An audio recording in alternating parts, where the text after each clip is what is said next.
무인 자율이동 기술 연구 동향에 대해서 발표를 하게 된 명현 교수라고 합니다. 지금 넘어가나요? 네. 여기 처음에 보시면 애니메이션 같은 게 나올 텐데 이게 지금 잘 안 넘어가나요? 네, 네.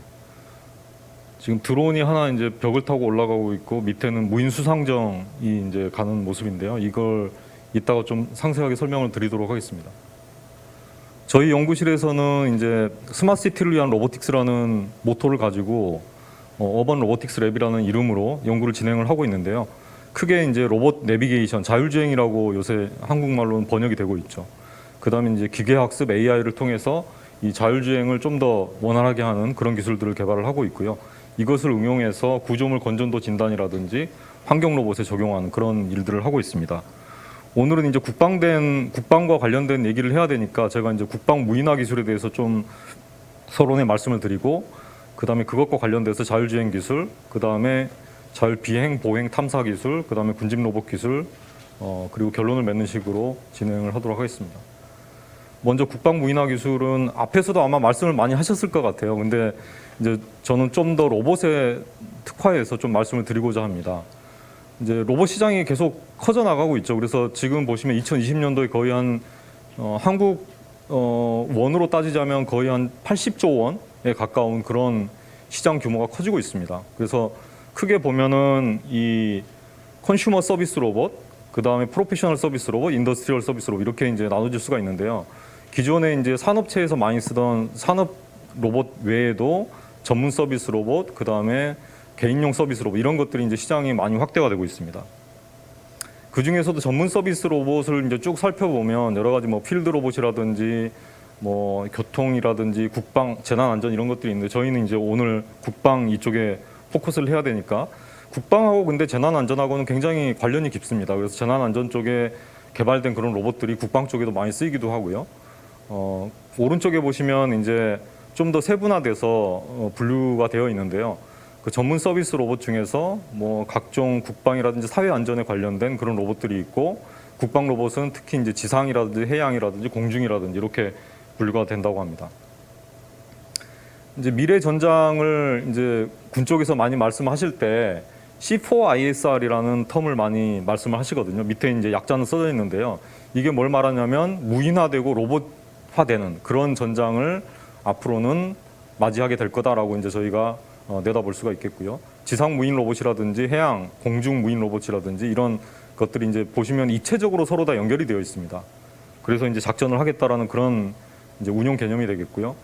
그 다음에 이런 이제 국방 로봇을 운영하려면 당연히 통신이 잘 돼야 되겠죠. 그리고 이제 로봇의 메커니즘이라든지 제어한다든지 이런 것들이 이제 필요한데 그것들을 전체를 아우르는 기술은 사실은 이걸 움직이게 해야 되기 때문에 자율주행이라든지 운항이라든지 비행 기술이 필수적입니다. 이제 사례들을 좀 보실 수가 있겠는데요. 보스턴 다이나믹스라고 해서 플레이가 안 되나요? 네. 이제 2012년부터 애들이 선보였는데 빅독이라고 아마 많이 보셨을 거예요. 이거 뭐 사람 2명이 들어가서 진짜로 손잡고 있는 거 아니냐라고 사람들이 굉장히 웃으면서 패러디로 한 그런 동영상들이 많이 있는데요. 굉장히 제어를 잘합니다. 눈 속에서도 잘 가고 뭐 빗길 속에서도 잘 가고 사람이 옆에서 발로 차도 넘어지지 않고 뭐 그런 모습들을 저희가 많이 볼 수가 있고요. 오른쪽은 이제 스파민이라는 건데 빅독의 개선된 버전입니다. 그래서 2017년부터 이게 선을 보였고 지금은 이거를 한 대에 뭐 1억 원 정도로 팔고 있죠.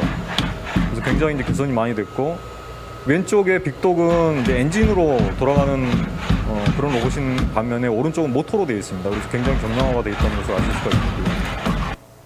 우리나라도 뭐 현대자동차가 이 보스턴 로보틱스를 뭐 인수하느니 어쩌냐 하면서 최근에 기사들이 많이 나오고 있습니다.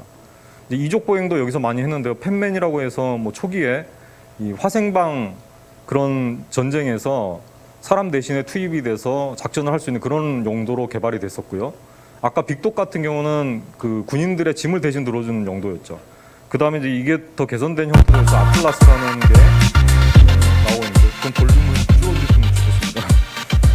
네, 아틀라스는 로봇은 이제 방금 보셨듯이 공중제비를 하는데 뒤돌아서 공중제비하는 것까지 선보였고요. 굉장히 뭐 컨트롤이 잘 됩니다. 이런 정도로까지 발전해 있는데 미국에서는 특히 이제 생체 모방 로봇을 좀 많이 활용을 하려고 생각을 하고 있습니다. 그래서 미 육군에서 개발했던 그런 메스트라는 프로그램이 있었는데 2017년까지 진행이 됐었고요. 초소형 생체 모방 로봇에 대한 기초 연구를 수행을 했었습니다. 그래서 보시면 이제 맨 왼쪽에 있는 동영상이 처음에 이 프로그램을 시작할 때 이런 것까지 우리가 만들겠다라고 해서 야심차게 했던 건데 사실은 이제 끝날 때쯤 되니까 중간에 있는 것 좀 만들었습니다. 그래서 완벽하게 이게 구현이 되진 않았지만 그래도 전시에 굉장히 유용하게 잘 활용될 수 있을 거다 이런 이제 생각을 저희가 할 수가 있고요. 그 다음에 이것에 이어서 미국 다파에서는 사족보행 아까 빅독이라든지 펜맨 아틀라스를 보여드렸는데 그것에 이어서 최근에는 이제 초소형 로봇 프로그램 그래갖고 슈림프라는 프로그램을 지금 진행을 하고 있습니다. 그래서 굉장히 작습니다. 입방 밑 센티미터 정도 되는 굉장히 작은 크기의 그런 로봇을 개발하는 것을 목표로 하고 있습니다. 독일에서는 페스토라는 회사가 이런 것들 잘하는데요. 스마트버드, 스마트 아쿠아 펭귄, 아쿠아레 이런 형태로 해서 생물체하고 구분이 안 될 정도로 멀리서 보면 그런 형태의 생물체 모방형 로봇을 굉장히 잘 만들고 굉장히 작은 형태도 만들었죠. 잠자리 같이 생긴 굉장히 작은 형태의 생체 모방형 로봇. 그래서 이것들은 이제 만약에 적을 정찰한다든지 할 때 거의 들키지 않고 굉장히 은닉성이 있는 그런 로봇으로 활동을 할 수가 있습니다. 이제 바퀴벌레의 어떤 움직임을 본따 가지고 로봇을 만든 사례도 있습니다. 이와 같이 이제 이 바퀴가 사실은 좀 되게 단순한 바퀴 같이 보이는데 사실은 이 레디어스가 바뀝니다. 지형 지문에 따라서. 그래서 자갈을 넘을 수도 있고 바위를 넘을 수도 있고 그런 형태 다양한 험준한 환경을 갈 수 있게 그렇게 설계가 되어 있습니다. 그 다음에 이제 벼룩 형태의 로봇. 이것도 이제 굉장히 재미있는데요. 벼룩이 자기 몸의 한 100배 넘는 그런 높이를 뛰어넘거든요. 그래서 이것도 그것에 이제 좀 영감을 받아가지고 압축된 공기를 갑자기 순식간에 터뜨려서 높은 곳을 이동할 수 있는 그런 형태의 로봇입니다. 그래서 1층에서 2층으로 가기도 하고 드론이 아니더라도 이렇게 갈 수 있다라는 이제 재미있는 그런 기술이 되겠고요. 이제 이런 것들을 자율적으로 움직이게 해야 되겠죠. 그래서 자율주행 기술이 이제 필요하다는 거고요. 자율주행 차는 2004년부터 사실은 좀 시작이 됐다고 볼 수가 있겠습니다. 다파에서 이런 그랜드 챌린지라는 것을 해서 모하비 사막을 무인으로 횡단해라라고 했는데 처음에는 아무도 성공을 못했습니다. 그래서 2004년의 대회는 좀 실패했다고 보이고요. 2005년으로 이제 2월이 돼서 상금이 더블이 됐습니다. 그래서 2005년에는 스탠포드의 스탠이라는 이런 여기 보이시는 세바스찬 스룬 교수라는 분이 이제 이 대회에 나가서 1등을 했는데 이 교수가 좀 재밌습니다. 원래는 이제 카네기 멜론에 있었는데 스탠포드로 옮겼고 여기에서 1등을 하는 바람에 구글에서 이제 데려갔죠. 그래서 구글 부사장으로 있으면서 구글의 웨이모라는 스피노프를 만들게 된 그런 결정적인 역할을 했습니다. 그래서 스탠포드에서 만든 이 위에 있는 그 사진하고 그 다음에 밑에 2007년에는 어반 챌린지라는 게 열립니다. 이것도 마찬가지로 상금이 20억 원이 걸렸는데 이제 도심 주행을 해야 되는 거죠. 도심에서 이제 신호등도 지키고 장애물이 나타나면 회피도 하고 이런 행동들을 해야 되는 그런 대회가 열렸습니다. 여기서는 카네기 멜론이 1등을 했는데 이제 가장 큰 차이점을 보시면 아시겠지만은 스탠포드가 1등할 때는 2D 라이다만 썼습니다. 그래서 2D 라이다가 덕지덕지 막 붙어 있죠. 근데 밑으로 보시면은 카네기 멜론은 맨 위에 붙어 있는 게 3D 라이다입니다. 그래서 3D 라이다 하나가 굉장히 많은 정보를 담을 수가 있고요. 이걸 만든 회사가 벨로다인이라는 회사인데 지금 주가가 엄청나게 뛰고 있다고 들었습니다. 그래서 주식에 관심 있는 분들은 벨로다인을 좀 주목해 주시면 좋을 것 같고요. 그 다음에 현재 자율주행차들을 보시면 GM 아까 이제 카네기 멜론에서 같이 손잡았던 데가 GM이고요. 그 다음에 구글 스탠포드 대학이 손잡았던 데가 웨이모입니다. 그래서 크루즈하고 웨이모가 가장 많은 대수의 자율주행차를 지금 돌리고 있고요. 애플도 마찬가지로 애플은 주로 맵 제작을 위해서 돌리는 것 같아요. 그래서 애플도 많이 돌리고 있습니다. 그래서 이런 차들이 이제 자율주행 테스트를 많이 하고 있고 구글 웨이모는 특히 이제 5세대를 레벨 3의 5세대를 20년 초반에 선보였습니다. 그래서 보시면 이제 여러 가지 센서들을 이때까지 많이 사용했는데 결국에는 이제 수렴되는 게 뭐냐면 라이다, 레이다, 카메라입니다. 이 세 가지 센서만의 조합을 가지고 모든 자율주행을 하겠다는 것이고 테슬라가 최근에 또 한 달 전에 풀 셀프 드라이빙을 할 수 있는 그런 기능을 선보였죠. 이것은 이제 주로 카메라하고 레이다만 사용하는데요. 얘들은 이제 비용 때문에 그렇죠. 그러니까 레이다하고 카메라는 싼데 라이다는 굉장히 비쌉니다. 라이다는 아까 그 벨로다인 라이더 같은 경우는 고가형은 뭐 1억이 넘고요. 좀 저렴한 것도 수천만 원 단위입니다. 그래서 굉장히 그 차 가격보다 비싸기 때문에 이거를 줄여서 상용화를 하려면 비전을 써야 된다라고 해서 테슬라는 그렇게 하고 있는 거고요. 그러다 보니까 이제 사고들이 좀 많은 편이죠. 풀 셀프 드라이빙 업그레이드를 하려면 10,000불을 내야 된다고 합니다. 그래서 테슬라 모델 3인데 업그레이드를 하고 싶다면 10,000불을 내면은 아마 업그레이드가 되는 것 같습니다. 그래서 테슬라의 현재 스테이터스는 2 플러스에서 3 사이다라고 사람들이 평가를 하고 있고요. 웨이모는 레벨 3다라고 평가를 하고 있습니다. 이 레벨은 이제 미국의 자동차 엔지니어링 협회에서 이제 정의를 한 건데요. 이제 2까지는 ADAS라고 해서 주행 보조용 그런 용도고, 그다음 3부터가 이제 어떤 자율주행 차의 카테고리에 들어가는데 3는 여전히 사람이 좀 주시를 많이 해야 되는 거고, 4는 사람이 거의 간섭을 안 해도 됩니다. 그냥 손잡이 놓고 다녀도 되고, 5는 아예 사람이 없는 무인 택시 같은 서비스가 가능한 그런 레벨이 되겠습니다. 그래서 이제 대표적인 것들을 좀 제가 비디오를 한번 가져와 봤는데, 뉴로라는 회사는 자율주행 그 택배를 지금 시도를 하고 있습니다. 그래서 캘리포니아, 텍사스, 아리조나 같은 데서 이제 드라이버 없이 자율주행하는 그런 광경들을 볼 수가 있고요. 좀 차 크기보다는 약간 작죠. 그래서 사람이 안 타기 때문에 이런 약간 작게 해가지고 맨 위에 달려있는 게 3D 라이더인데 벨로다인 거를 쓰고 있습니다.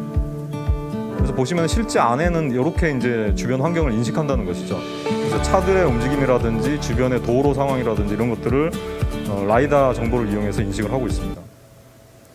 테슬라는 아마 인터넷에서 많이 보셨을 것 같아요. 최근에 이제 그 경험담들이 많이 올라오거든요. 그래서 보시면 이렇게 차선들을 잘 인식을 하고, 비전 센서만 가지고, 그 다음에 옆에 차들, 앞에 차들 다 인식이 가능하고요.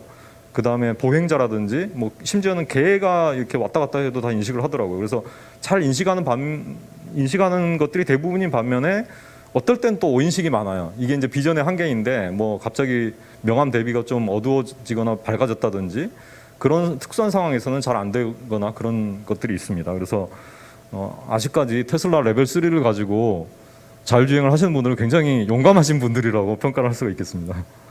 이런 이제 기반 기술은 사실은 아까 같이 이제 차량 인식, 보행자 인식, 신호 체계 인식 이런 것들이 돼야 되고요. 뭐 요새는 딥러닝으로 다 해결을 하고 있죠, 이것을. 그다음에 맵 생성이라든지 위치 인식 이런 것들을 해야 되고요. 이런 게 다 되면 이제 경로 계획하고 경로 추종하는 게 마지막 남은 일입니다.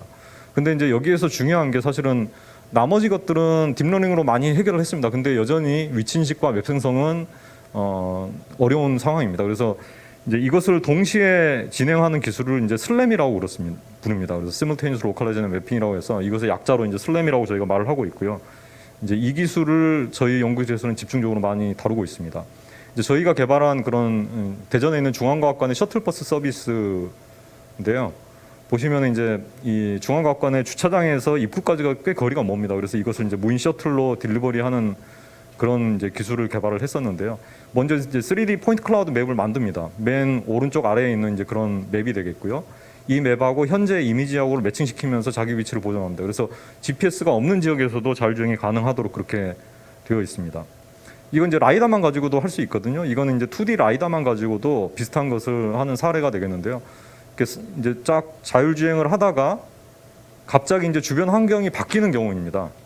이렇게 화분이 지금 있었는데 사람들이 막 밀지 않습니까? 그러면 이 주변 환경이 바뀌면 대부분의 지금 자율주행 기술은 이걸 잘 인지를 못합니다. 맵이 바뀌어 버렸기 때문에 잘못 오인식을 할 수가 있는데, 저희가 만든 기술은 이제 그런 맵이 바뀌는 상황에서 어떤 게 움직였다 이런 것들을 인식을 해서 그 새로운 맵 기반으로 자기 위치를 정확하게 인식하는 그런 기술이 되겠습니다. 이걸 이제 3D 라이다 가지고 하면 굉장히 비싸잖아요. 그래서 2D 라이다만 가지고 3D 내비게이션을 할 수 있게 한번 해보자라고 해서 저희가 이제 새롭게 시도한 게 이 2D 라이다를 약간 기울입니다. 그러면은 이제 기울이면서 로봇이 진행을 하게 되면 밑에 바닥을 쫙 이제 스캐닝을 하게 되죠. 그게 이제 로컬한 3D 포인트 클라우드가 얻어지는 것이고요. 그것을 이제 쭉 이어서 스티칭을 해서 최적화를 하게 되면 정밀한 3D 맵을 얻을 수가 있고 3D 센서를 사용한 것과 같은 효과를 얻을 수가 있습니다. 그래서 저희가 실제로 이 카이스트에서 야외 주차장하고 실내외를 같이 이제 주행해서 얻은 3D 맵이 이제 맨 오른쪽에 나와 있는 것이고요. 이 동영상에서는 이제 방금 이제 3D 맵을 옵티마이제이션 했는데요. 순식간입니다. 이 몇 초 안 되는 순간에 최적화를 해서 빠르게 3D 맵을 저희가 만들 수가 있고요. 이 3D 맵을 기반으로 이제 자율주행하는 그런 모습들을 보실 수가 있겠습니다. 그래서 실제 이제 2D 라이다만 가지고 하게 되면 대부분은 앞을 정면을 가지고 하기 때문에 뭐 경사로라든지 이런 데서는 잘 주행을 못합니다. 근데 저희는 이따 좀 뒤로 넘어가야지 아마 보일 것 같은데요. 예, 이런 이제 3D 맵이 얻어졌고 이제 실내외를 동시에 만든 거죠 지금. 예. 그 다음에 이제 실제 자율주행을 시킵니다. 그래서 보시면 로봇이 가다가 지금 이제 경사로입니다. 이게 경사로이기 때문에 2D로 인식을 하면 잘 안 되고 이런 3D 맵을 기반으로 인식을 하기 때문에 잘 자율주행을 하는 것을 보실 수가 있겠고요. 뭐 사람이 방해를 하거나 뭐 이런 상황에서도 잘 자율주행이 됩니다.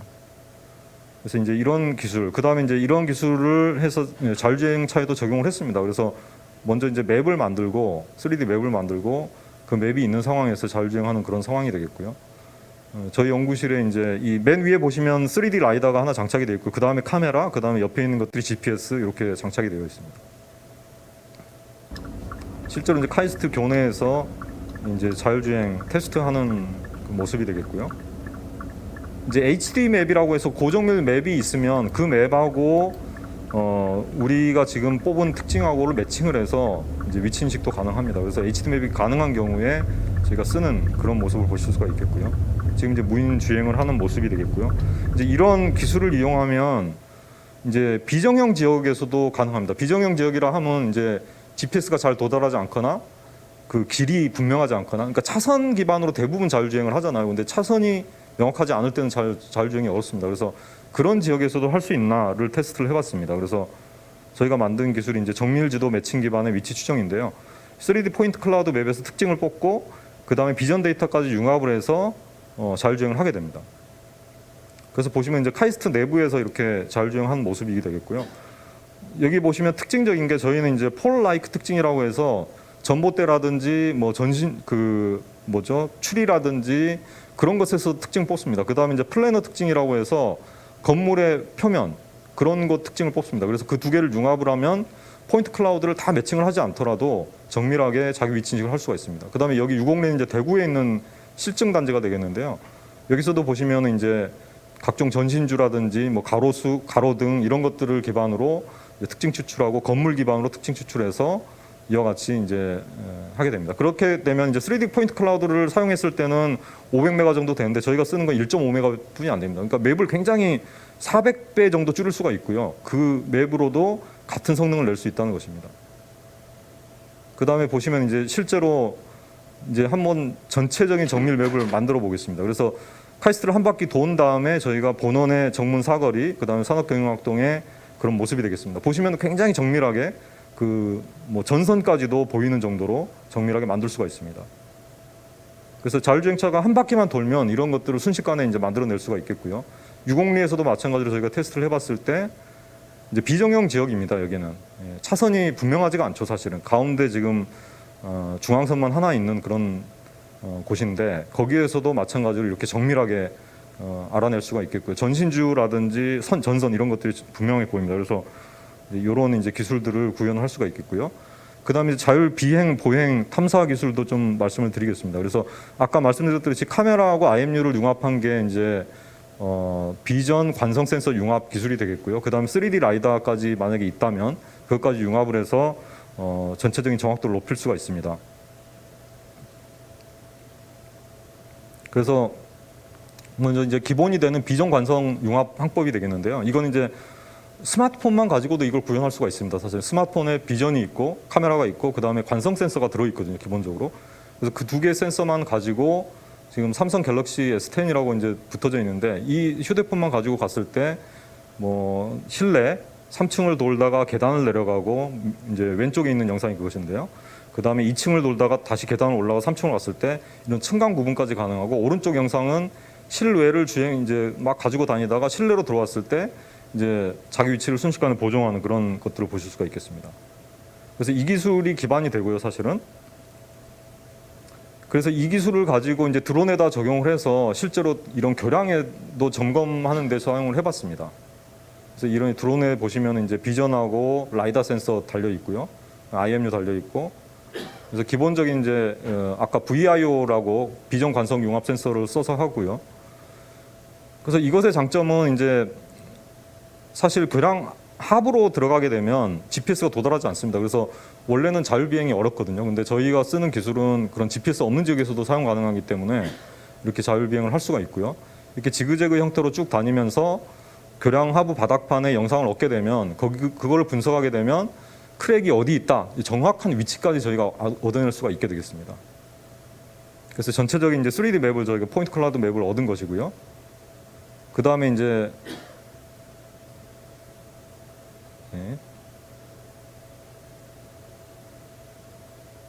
여수에 이제 거북선 대교라고 굉장히 긴 교량이 있는데요. 거기서도 적용을 해봤습니다. 그래서 거기서도 교량 하부 바닥판을 분석을 해서 저희가 그 크랙을 알아낼 수 있는 그런 기술을 개발했습니다. 이게 이제 여수 거북선 대교가 되겠고, 시간 관계상 넘어가도록 하겠습니다. 그다음에 이제 저희가 이 실험을 많이 하다 보니까 바다에 있는 교량, 해상 교량에서는 바람이 굉장히 많이 붑니다. 그래서 이제 호버링 하는 것 자체가 어렵기 때문에 컨트롤을 좀 용이하게 하기 위해서 아예 구조물에 붙어버리면 어떨까라고 해서 저희가 이제 벽면 등반형 드론이라는 걸 개발했어요. 그래서 2015년에 처음 선보였고요. 2019년에는 이것을 실제 교량에다 적용을 했습니다. 그래서 오른쪽에 보시면 이제 아예 다리에 붙어 있기 때문에 저희가 쭉 긁고 내려가면서 영상을 찍기 때문에 스테이블하게 영상을 정밀하게 찍을 수가 있습니다. 그래서 이런 것들이 가능하고요. 이걸 또 응용을 하면 뭐 맨 오른쪽의 영상은 이제 유리 벽면이죠. 유리 벽면에도 저희가 붙을 수가 있습니다. 그래서 유리 벽면 청소라든지 이제 구조물에 손상을 주지 않기 위해서 소프트 퍼칭을 한다든지, 그 다음에 이제 맨 왼쪽 영상은 이제 소방 드론에도 적용을 했습니다. 그래서 불이 났을 때 사실은 이제 막 무너지고 막 이러잖아요. 그러면 이제 굉장히 협소한 공간이 많이 만들어져요. 그래서 협소한 공간을 벽면 등반을 하는 기능을 이용해서 정찰을 할 수 있게 그렇게 개발을 했습니다. 처음 불 붙은 곳에 접근 자체가 힘들다 보니 종종 큰 불로 번집니다. 그래서 이런 이제 파로스라는 플랫폼을 저희가 개발을 했고요. 이건 이제 고온에서도 이제 견딜 수 있게 특수한 드론으로 저희가 제작을 했고요. 1000도 이상을 화염해서 최대 20분을 버텨냅니다.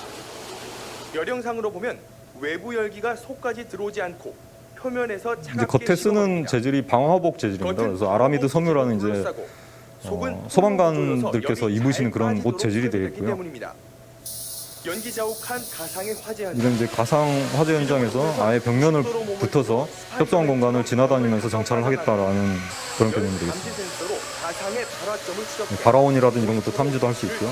그래서 뭐 밑에 이제 있는 그림들이 사실은 여러 가지 응용처들을 말해주고 있는 거거든요. 그래서 굉장히 많은 응용처가 있을 것 같고요. 그 다음에 이제 아예 이제 비전형 라이다가 소용이 없는 그런 지역이 많습니다. 농현 환경이 되면 특히 깜깜해서 아무것도 보이지 않기 때문에 그럴 때는 이제 저희가 새롭게 아이디어를 낸 게 헨젤과 그레텔에서 아이디어를 얻었습니다. 그러니까 드론이 지나가면서 센서들을 떨어뜨리는 거죠. 떨어뜨리면서 자기 위치를 인식해서 다시 되돌아오는, 자율비행을 하고 되돌아오는 그런 방식으로 설계를 했습니다.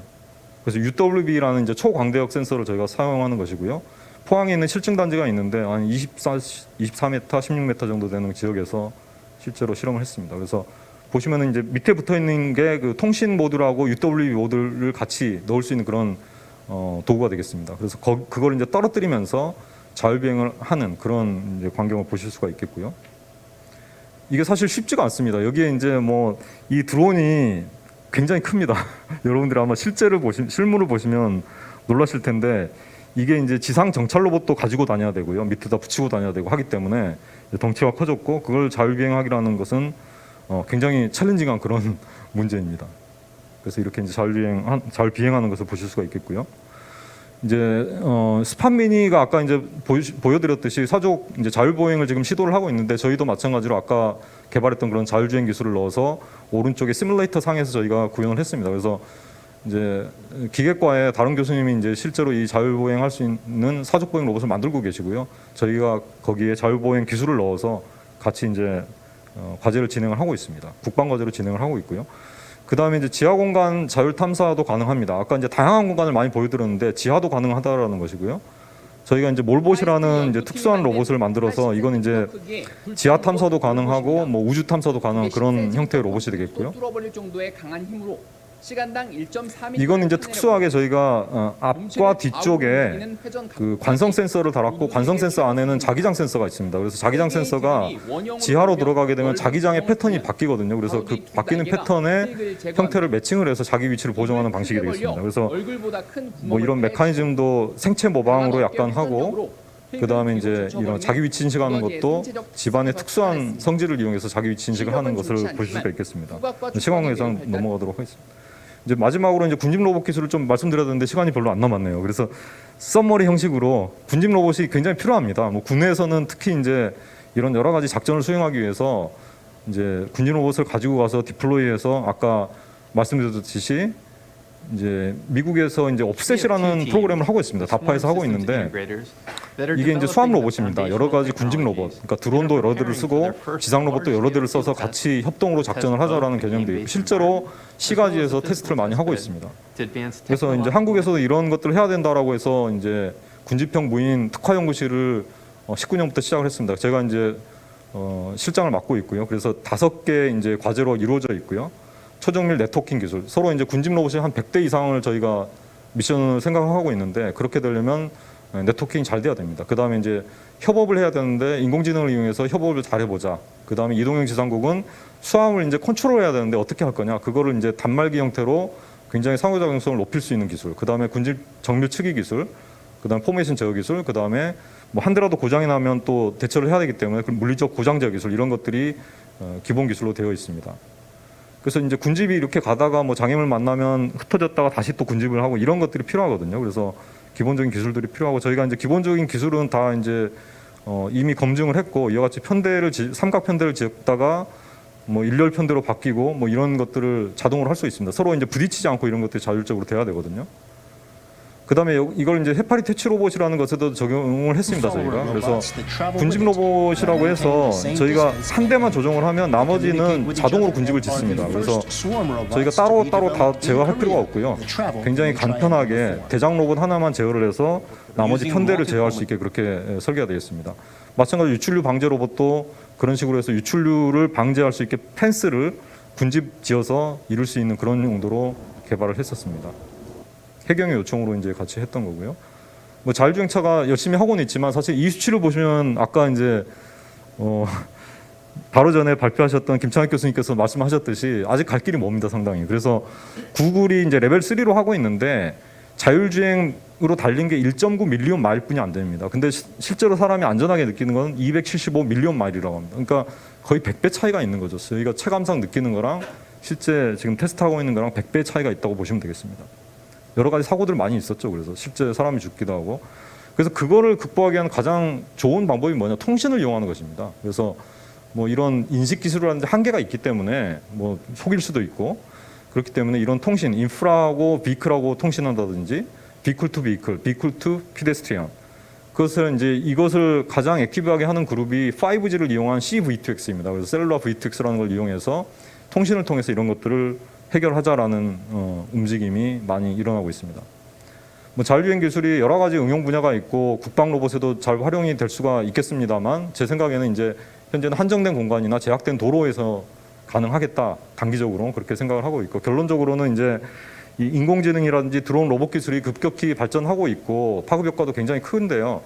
이제 우리나라에서는 특별히 이제 생체 모방 로봇, 초소형 군집 로봇 이런 것들이 좀 많이 앞으로 계획이 되고 있습니다.